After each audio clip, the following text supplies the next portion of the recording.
Hi, I'm Oliver Jackson-Cohen, and you're watching In Studio with The Hollywood Reporter. You play Luke in Haunting of Hill House. I do. Tell me about the show. How would you describe it? Because the genre it's kind of blending, it's not just horror. Yeah, I think that was kind of the main thing that Mike Flanagan kind of wanted to do. He wanted to create a show that was actually fundamentally about a family and about childhood and kind of veil all of that in a horror veil in a way. So I think that when we were making it, it was kind of interesting because we did think, are people going to want to watch this? Because it so heavily relies on this family dynamic and this broken family. So I think it's kind of, in a weird way, the show is sort of an exploration about childhood trauma and the after effects of what that does to you as an adult.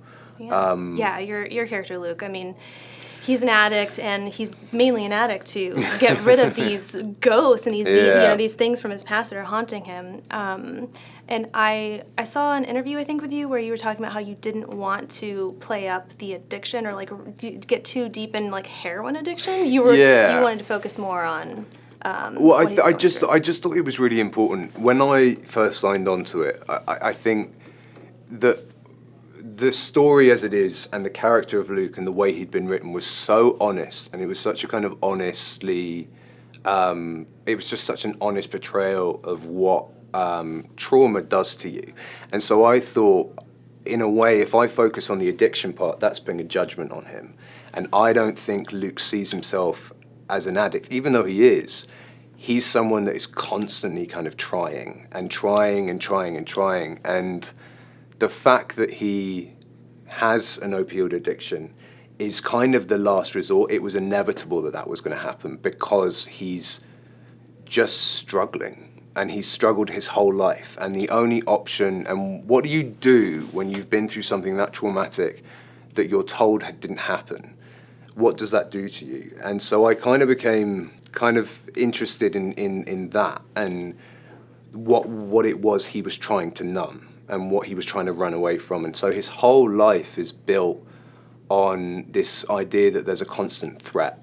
He's never ever felt safe. And so I thought it would be too sort of one-dimensional if I focus on the addiction part. So I watched a bunch of documentaries, but in a way it's the other family members that mention the addiction. He doesn't. He's just trying to be normal. He's trying with everything he can to just push forward and be normal, and why can't he function like everyone else? I think as well what Mike's done, and all the writers have done really brilliantly, is that they've kind of shown every single side of it. So they've shown what it's like to be a family member of someone that is an addict and what it's like to be the addict within the family member, and sort of being aware of how much destruction you're causing and not wanting to cause it, but it just sort of feels sort of inevitable for him. Mm-hmm. And so I think that they've tread the line, the writers kind of tread the line very, very well about, it just feels like a very honestly written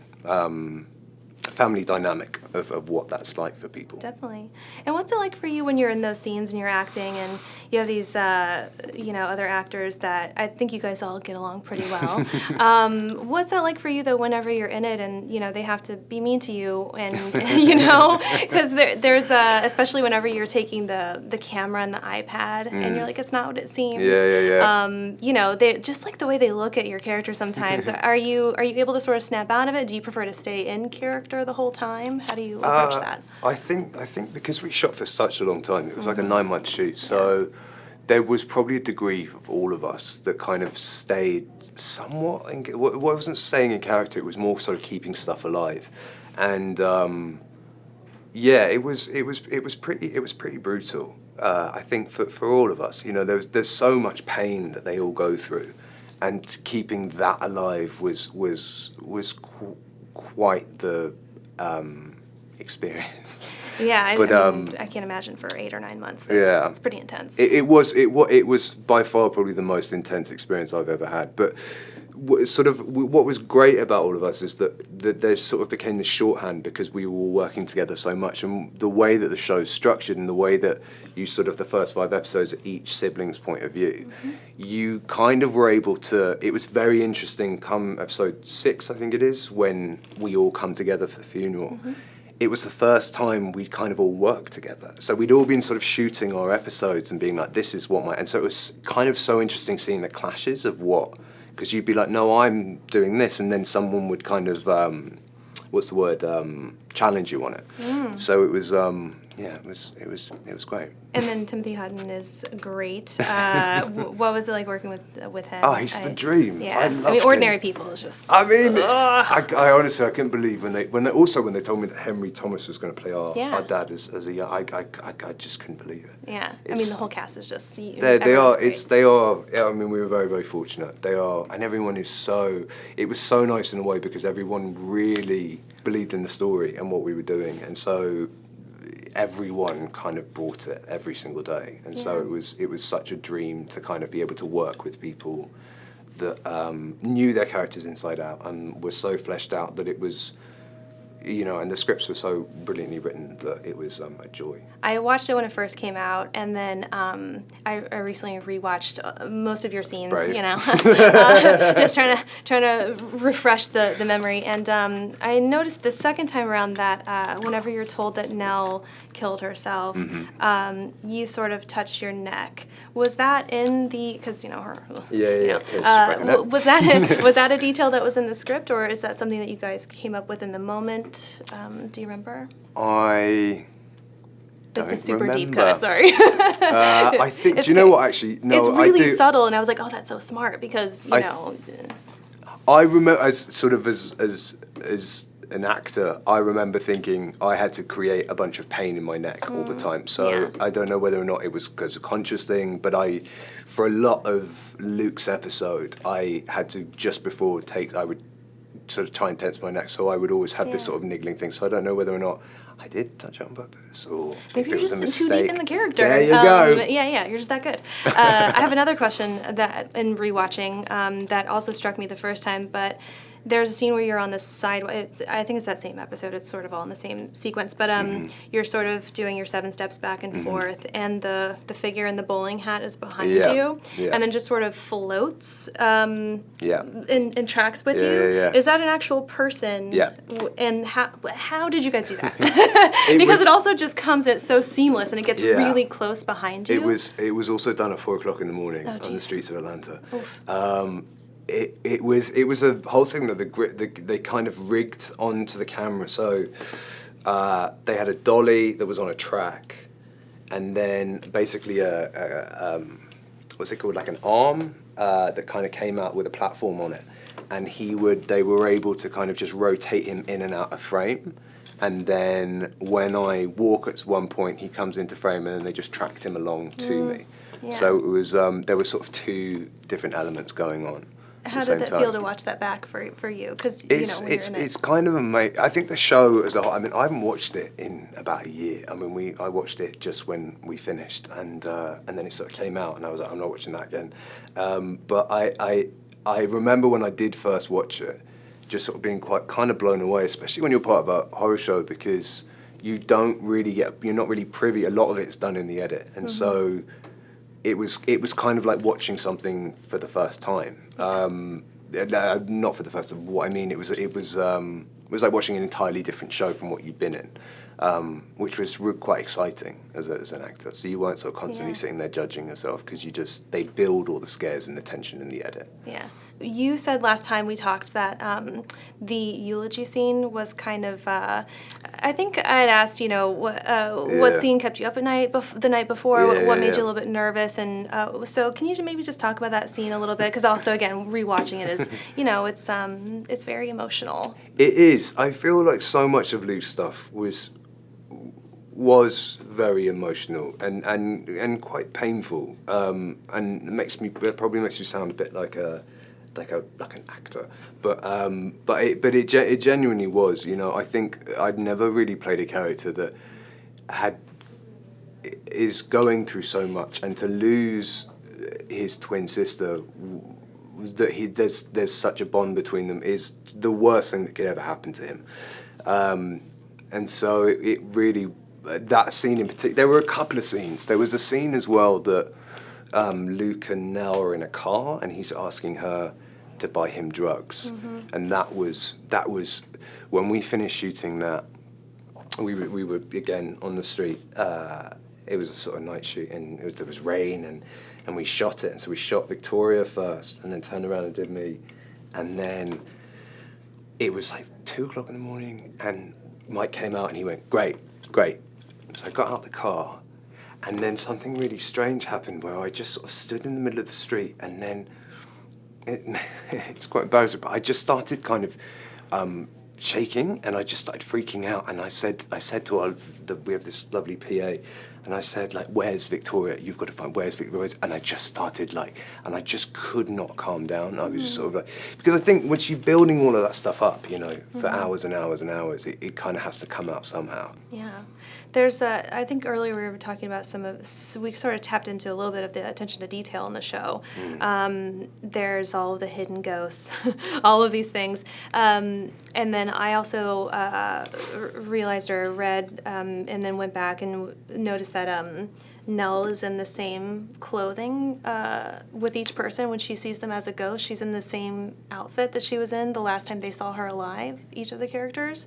I didn't notice it the first time. But how much of the ghost in the background and how much of that detail were you aware of while you were filming? Not an awful lot, actually. Like we would have ghosts come in every day and get done up in the makeup trailer, and you just sort of be like, and Mike and Fimi, our DOP, they were so clever about how they placed them. We weren't really aware of an awful lot of it, which is why then, when I then finally watched the show, was terrified by a lot of it, and it's such a clever tactic on their end. Yeah. Very clever, very scary. Yeah, exactly. When we were watching, it's like, oh, there's one. Yeah. And, there's one when when Henry goes into the whole mold thing, he's like trying to bash through in the bricks. Yes, that one. And scared. There's like one in the back. I mean that was She's not good. like just the face and the long hair. Yeah, and the long hair. Yeah. That was one of the first ones I noticed, which is kind of later in the episodes, and I was like, what is that? Yeah. Because we were binging it, and then later looked it up, and of course that was a whole thing where it's like there's ghosts everywhere. I mean, there were like hundreds. And I was like, oh of them. my god, great! Now I gotta go back. Even in the our Maurizio, our set designer, in the wallpaper of Hill House, if you actually look at the wallpaper long enough, there's a face that shows up in the pattern. I think maybe I saw an interview where I was like, oh, maybe there's a chance. Can you see that in the show though, or just maybe? When I think you're on so. set? I think there's a couple of shots of. You probably have to pause it and just stare at it for a minute, and then you see a face. Cool. No, the attention to detail is great, and everything came together so well. Whenever you're in this, and everybody obviously really believes in it, you're surrounded by this great cast, and do you ever really know that did you know that it was going to be such a crazy phenomenon? Because everybody was talking about it. It was pretty much a phenomenon. It was quite the surprise, and not because all of us believed in it, but I think I've been doing this for sort of 10 years, and you kind of become you just become accustomed to sort of going, look, I'm signing on to this because I think it's great, and I don't know whether or not an audience is, and but it was quite. I think it was. I just thought it was such an original idea, and the fact that they were replaying 24, 48 hours from 5 siblings' different point of view, and all of this, I just thought it was something that had never been done before. But that doesn't necessarily mean that it will work, or that people will, kind of warm to it. And kind of fortunately, it did. It was insanely overwhelming when it first came out. Yeah, it was because I was just like, we've sort of done this show on Netflix, so maybe people will watch it, and then it just turned into pandemonium for 3 months. Yeah, well, it's a good problem to have, I guess. No, it's great. Do you know what is really nice is that it's a show all of us feel very proud of and proud to be a part of, and I think that across the board, not just the actors, the crew that we had, everyone worked tirelessly for such a long time, and it's so nice when everyone's work is kind of appreciated like that. It's just really nice to be a part of something. Definitely. Like that. Okay, last question. I think there's a season 2 that's been announced, but they're being very vague about it. Do you know anything? And I've heard that sadly, maybe the Crane family might not even be involved. Do you know anything? I do. What can you tell me? I don't know if I can. I think I'll get into so much trouble if I do. Is the Crane family not involved? They're being cryptic. They were like, maybe the Crane family won't even, be there. That's true. That's the truth. I don't. You're. I don't know. What can I say? You can be vague. I think Mike has, with season 1 and with what happens to the Crane family, I think that it's been explored, and I don't necessarily know where you would go. The way that the show ends, where you would go from there with the Cranes, unless you would just want to go back and just keep on having them haunted. So, yeah, okay. do you know what I mean? I don't know where. So I think the idea is to do an anthology, so an entirely new story. Yeah. Okay. Yeah. Fair enough. I mean, sad, but fair enough. What can you do? It's yeah. I think all of us love art. It's always. I think it would always be sad to say goodbye to a character that you love that much, and there's so much. With Luke Crane specifically, I feel like there's so much of me that I put into that. So it's. I think it's always quite sad if you have to say goodbye to. But well, if nothing else, you have this great season. You have these perfect 10 episodes. If you're only going to do, one thing in your life, some actors would be lucky to just have that one thing. So there's that. And we all have loved watching it. Well, thank you for you're watching great it. in the show. Thank you so much for stopping by. It was so nice talking to you. And thanks, everybody, for watching.